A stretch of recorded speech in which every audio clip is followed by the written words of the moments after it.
créé une travel tech OK. que je faisais en même temps que je travaillais à Nasdaq. Et en fait, c'était Airbnb for Business. Donc, j'avais un portefeuille de clients business principalement qui louaient mes espaces. Mais en OK. fait, dites-vous, c'est un peu comme Airbnb, sauf qu'on était complètement focus sur du business. Et OK. je faisais des acquisitions immobilières dans des complexes d'appartements ou des résidences que je mettais donc à disposition de voyageurs d'affaires. Donc, j'avais des voyageurs de grandes compagnies telles que Facebook, Google, etc. OK. Et donc, je l'ai fait en même temps que mon emploi. J'avais 2 jobs à temps plein, n'est-ce pas? Et cela m'a en fait appris l'opérationnel d'un business. OK.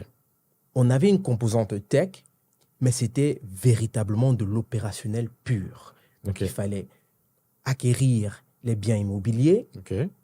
négocier des contrats avec des compagnies de gestion immobilière de taille énorme.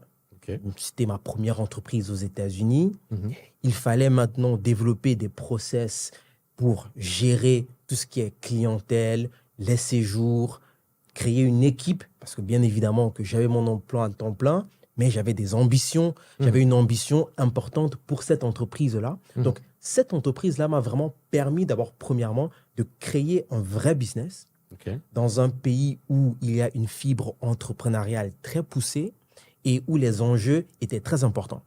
Et donc, en 2 ans à peu près, on a fait un chiffre d'affaires de plus d'1 million de dollars, Wow. avec un investissement initial de près de 10 000 dollars. J'ai réinvesti tous les profits.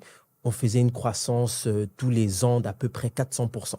OK. Et donc ça, je l'ai fait pendant que je travaillais à Nasdaq. Et donc, c'était une expérience qui m'a donné cette fibre opérationnelle. OK.